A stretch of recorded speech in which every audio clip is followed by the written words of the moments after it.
book of Nahum. God is powerful. He can pretty much exact vengeance anytime he wants to. The town, Nineveh, the one from Jonah, the one he had to go to warn the people, is now to be destroyed. So we must assume this is sometimes after that story.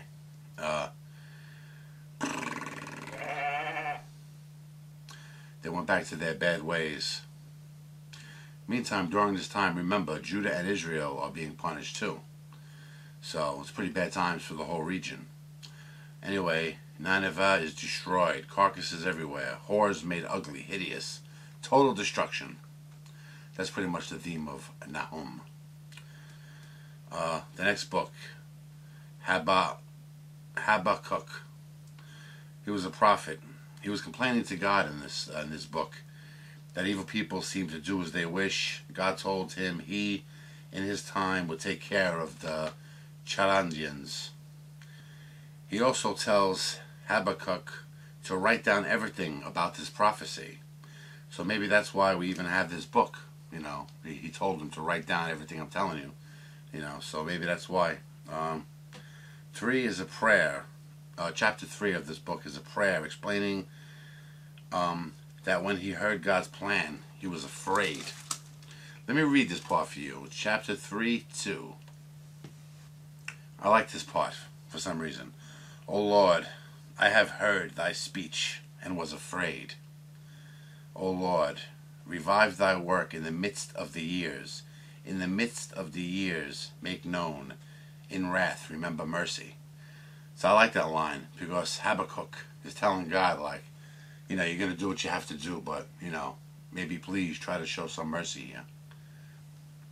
Yeah, the rest of the chapter, I really was a little confused.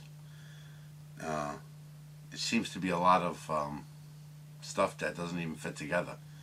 So if anybody knows what chapter 3 of that book really means, please explain it to me. Thanks. Yeah, now we're at the book of Zephaniah.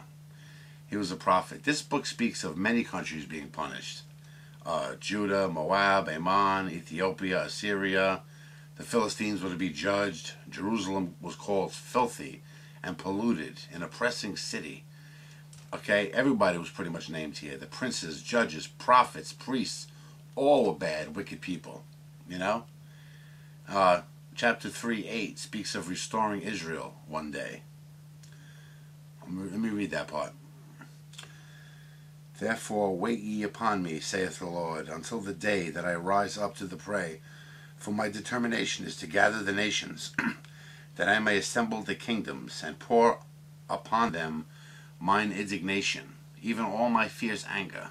For all the earth shall be devoured with the fire of my jealousy. In another video, I talked about God, like, I don't think it was part of the series. I forget. God the Father, I think, was the name of the video. Like, God, like, really is the Father to us, you know, if you believe in God. And God, it turns out to be true. Like, he did everything for us, you know, gave us life and all this and that. You know, gave us the universe to play in. But you really have to think, like, all these warnings and horrible things God does, and people only seem to remember that. Oh my God, look what God did, and oh my God, how horrible he made these people suffer. But think about the billions of people. I just saw a show recently. They said that since the earth began, it's estimated 100 billion people were born upon this earth. Now, you know, we can argue all day about those stats. I have no idea. It could be way more than that. I have no idea. This is something I saw on a show. But think about that. If God is true, gave all those people life, or at least, you know, got life started, you know, so we could, you know, procreate and stuff and make more and more and more. A universe, you know, wonderful world, foods, animals, seasons. I mean, this time itself. I mean, there's so many things he's done. And people always, look what he did to these people, how he made them suffer. You know, maybe if people didn't act like idiots and, you know, scumbags, maybe history would have been written different. But I don't know. You know, if you have children and they betray you, don't you get mad at your children? So why wouldn't God be mad at people, you know?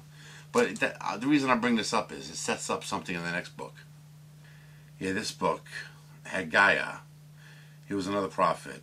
This book speaks of rebuilding God's house. Chapter 1:8, bring wood, build a house, and I shall take pleasure in it.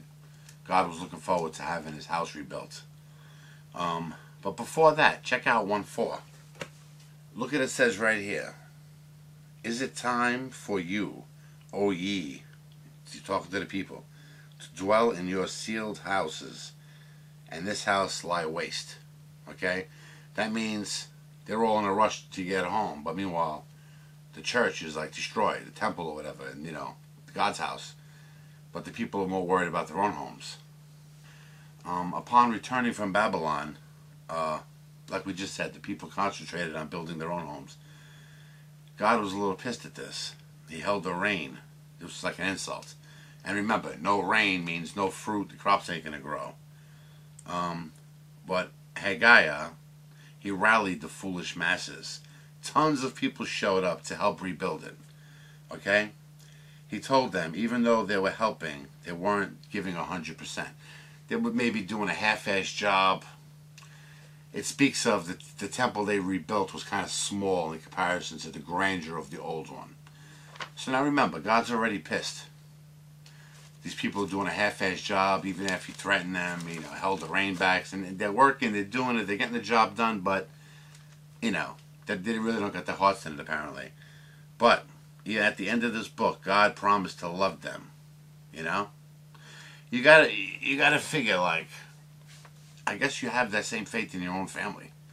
I mean, your kids could be like total idiot morons, right? Keep getting in trouble with the law, fighting with people, bad in school, and the father always, the mother too, obviously, but I'm just using father as an example. I guess you stick by your children no matter what.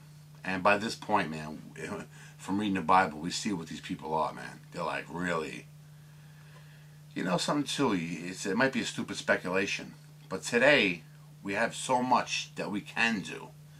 I mean, anything you think of nowadays, and I'm not talking about bad things. I'm talking about hobbies, and you can just go mountain climbing, hiking, you could build models, the internet, of course, books, movies. There's so much to do.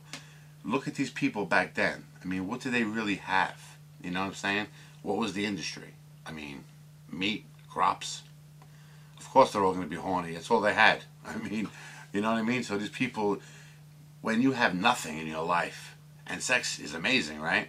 You can see how people would really be pulled to that. They got nothing else to fill their time. You know what I mean? Us too. We'd probably all be sex maniacs if it wasn't for the fact that we have so much to do. Keep us busy. Anyway, that's that. I hope you didn't mind me squeezing 4 into 1, but they were kind of short. See ya.